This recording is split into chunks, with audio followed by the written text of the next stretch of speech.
Halo guys, kali ini kita akan membahas hal yang sangat menarik sekali, di mana memang mungkin sekarang teman-teman sedang mempersiapkan diri ya untuk tes tertulis kayak SBMPTN, SIMAK UI, ujian mandiri UGM, ataupun ujian mandiri Undip dan ujian mandiri lainnya.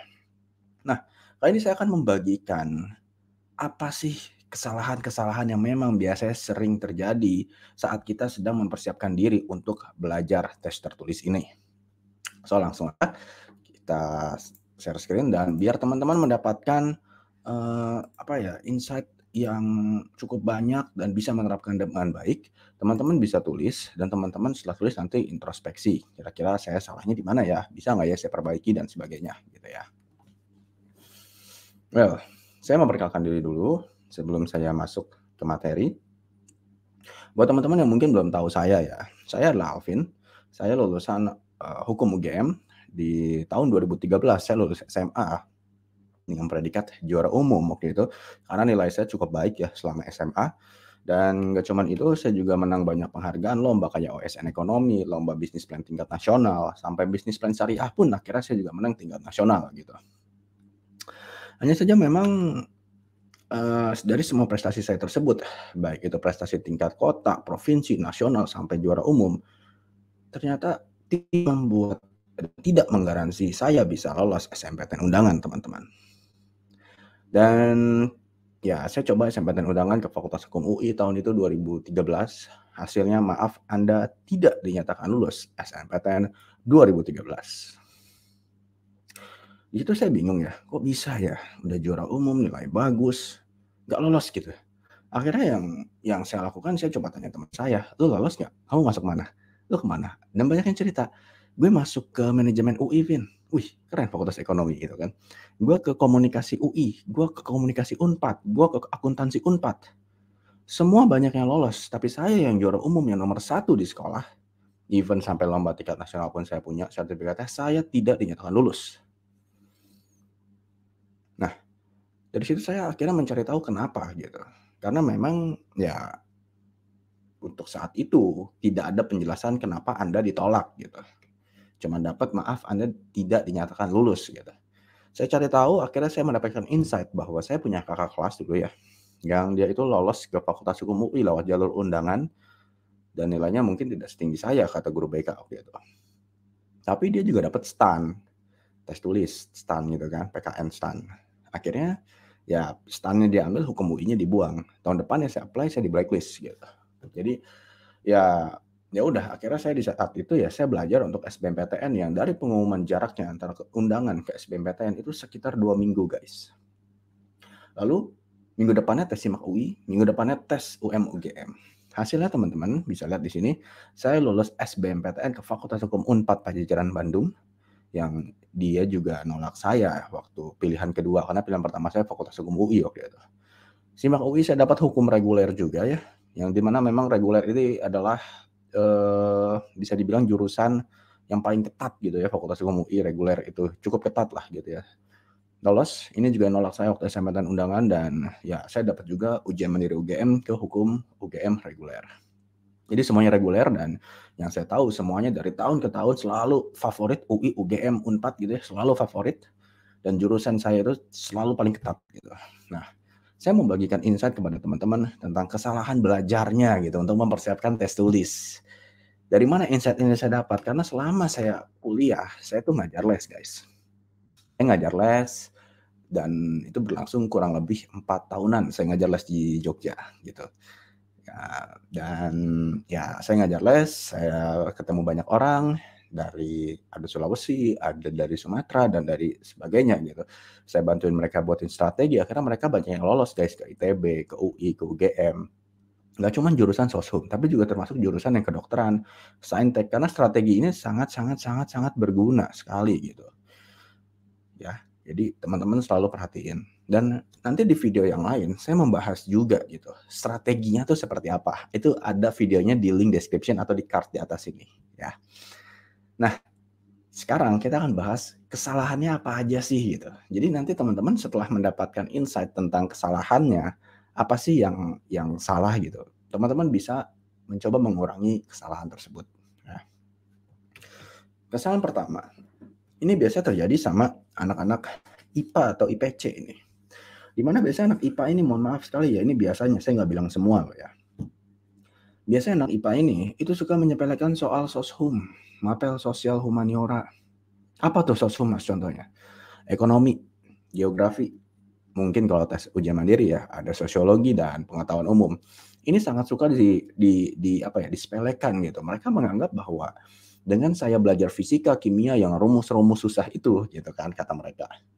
Itu sama dengan gue bisa lebih expert dibandingkan anak IPS. Karena IPS ya sejarah hafalan, sosiologi ya gitu-gitu aja. Ini banyak banget guys yang sangat menyepelekan soshum. Akhirnya ketika tes ya nggak berhasil gitu. Jadi kamu bayangin gitu, kita yang anak IPS aja belum tentu lolos. Udah 3 tahun belajar, belum tentu masuk. Gimana kamu gitu? Bukannya saya bermaksud mengecilkan anak IPA pasti nggak akan masuk, bukan begitu. Tapi coba untuk tidak menyepelekan mapel soshum. Ya, maksudnya menyepelekan apa? Menyombongkan diri. Dan yang namanya kesombongan itu adalah awal dari kejatuhan. Jadi harus dihindari ini ya kesombongan tentang mapel soshum ini gitu. Kalian harus tetap belajar walaupun mungkin tidak suka gitu loh. Kenapa gitu? Kalian bisa mulai belajar itu dari sebuah penasaran atau curiosity.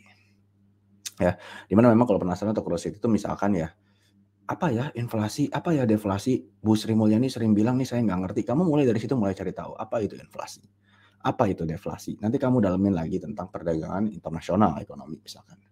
Atau kamu pengen tahu kenapa ada sebuah perusahaan yang naikin harga, malah makin untung, kayak Apple misalkan. Tapi ada perusahaan yang justru naikin harga, malah akhirnya malah nggak untung gitu. Itu tentang elastisitas. Kamu bisa pelajarin itu. Karena mapel soshum ya, yang waktu itu saya tes gitu. Mungkin elastisitas yang dibahas itu cuman elastisitas permintaan, elastisitas penawaran di sekolah. Tetapi ketika tes, kamu akan ditanya elastisitas silang, elastisitas pendapatan, yang mungkin belum tentu semua orang bisa. Karena saya OSN, saya bisa jawab itu gitu. Karena saya memang punya experience di banyak lomba, akhirnya saya bisa jawab itu dengan mudah gitu. Even saya ngerjain soal ekonomi SIMAK UI, saya berani yakin hampir semuanya benar lah gitu. Gitu loh. Jadi kamu selalu belajar berdasarkan curiosity. Kalau kata Steve Jobs ya, yang pendiri Apple, katanya stay foolish, stay hungry. Harus tetap bodoh dan tetap hungry, tetap cari tahu, bukan menyepelekan gitu ya. Dan ini juga pesan buat anak-anak IPS gitu. Bukan artinya kamu udah 3 tahun belajar, kamu bisa bilang, oh tenang aja, yang anak IPA pasti nggak akan bisa jawab mapel soshum. Nah, nggak seperti itu, karena kamu sendiri pun belum tentu bisa jawab gitu. Bedakan antara ujian nasional ya dengan seleksi. Ujian dan seleksi itu dua hal yang berbeda.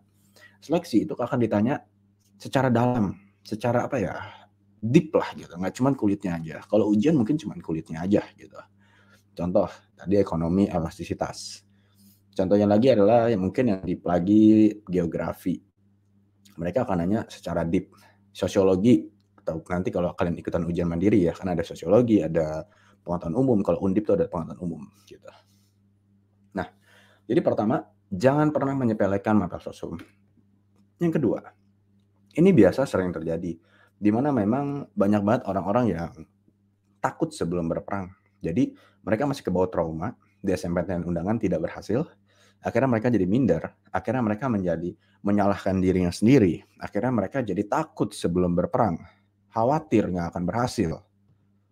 Nah, nyatanya belum juga dicoba gitu.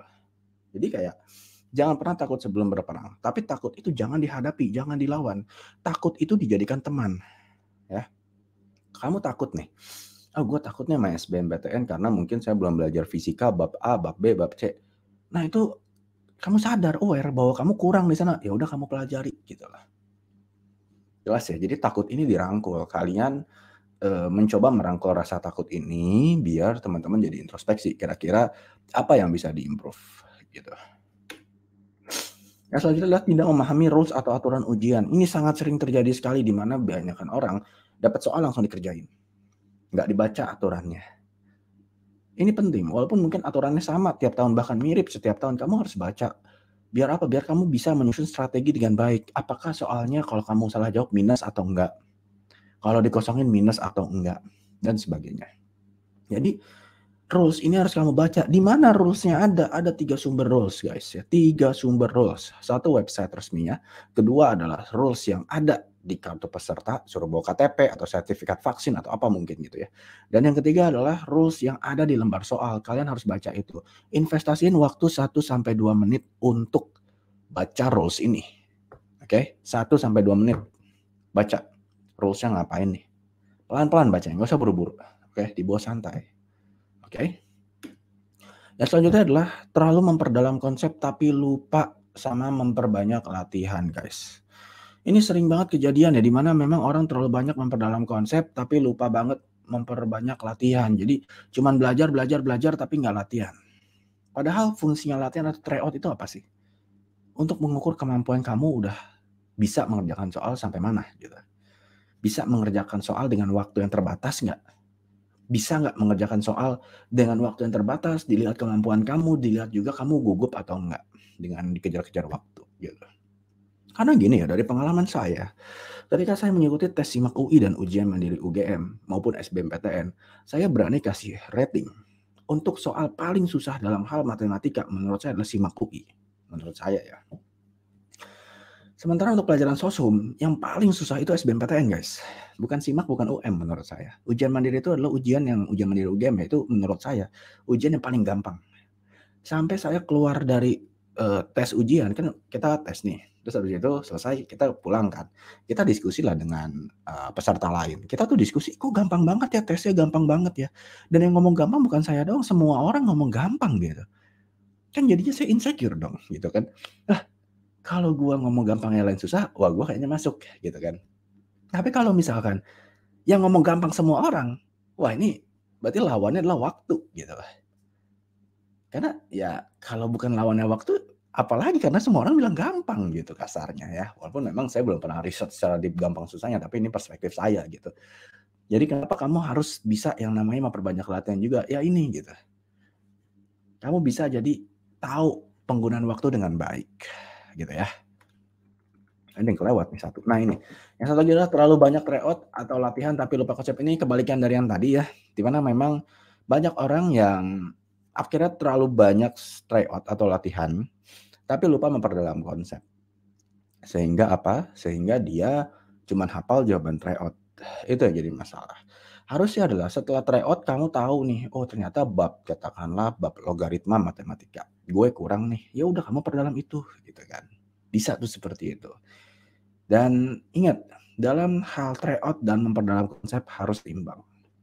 Kamu pun sebenarnya kalau menurut saya tidak wajib tryout, yang penting latihan. Maksudnya apa?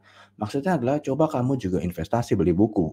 Ada tuh di Shopee, ada tuh di marketplace, pokoknya yang kamu suka. Itu banyak soal latihan yang mungkin nggak harus ngeluarin duit untuk tryout berkali-kali gitu ya. Karena satu buku itu mungkin bisa 10 kali latihan gitu, dan harganya tuh cuma bawah 500.000 gitu. Kamu bisa tes di sana. Gitu ya. Jadi kamu harus menyeimbangkan antara tryout dan memperdalam konsep. Biar apa? Biar mantap jadinya gitu. Kamu tahu penggunaan waktunya, kamu tahu penggunaan materi atau teorinya tuh di saat kapan dipakai gitu. Jadi kesimpulannya adalah buat teman-teman untuk selalu ya membaca aturan dengan baik, rules dari tes, oke? Mempersiapkan alat tulis juga harus dengan baik tentunya, karena kan ya siapa tahu mungkin pakai alat tulis yang dibutuhin, misalkan buat tanda tangan atau buat apa kayak dan lain-lain. Walaupun mungkin katanya apa UTBK pakai komputer, tapi tetap bawa aja, takutnya ada apa-apa gitu kan. Teman-teman juga harus bisa selain baca rules harus tidak boleh sombong, tidak boleh menyepelekan mata pelajaran apapun, oke? Karena pada dasarnya sombong adalah awal dari kejatuhan. Yang ketiga adalah kamu harus bisa menyeimbangkan antara tryout ya dengan konsep. Jangan kamu pilih salah satu, tapi kamu harus pilih dua-duanya. Dan yang terakhir adalah jangan kalah sebelum berperang gitu. Harus apa ya? Optimis gitu. Walaupun katakanlah nggak berhasil gitu ya untuk di tahun ini, it's okay gitu. Kamu masih punya waktu lagi gitu lah. Ya kan? Dan saya sekedar share ya. Waktu dulu kalau misalkan saya ini plan B ya, saya mempersiapkan gitu. Saya nggak lolos SBMPTN, SIMAK atau UM, kalau enggak, waktu itu saya akan lebih pilih untuk satu, ningkatin skill saya untuk tes tulis buat tahun depannya. Yang kedua mungkin saya akan coba ikut-ikut ini ya, bootcamp tentang, web developing atau apa gitu, untuk menambah skill aja gitu kan. Karena sekarang itu memang pasar tenaga kerja semakin kompetitif, yang mana memang nanti saya juga akan mendiskusikan sama kamu mengenai strategi pemilihan jurusan kuliah ya. Linknya ada di description dan juga strategi tentang bagaimana memilih kampus yang tepat. Linknya juga ada di description. So, itu aja dari saya. Kamu boleh subscribe dan follow Berpendidikan ID biar selalu update tentang berita pendidikan dan kamu juga bisa share konten ini ke banyak teman kamu biar teman kamu juga mendapatkan manfaat yang besar juga. Karena kita percaya bahwa manusia yang bermanfaat itu adalah sebaik-baiknya manusia. Terima kasih.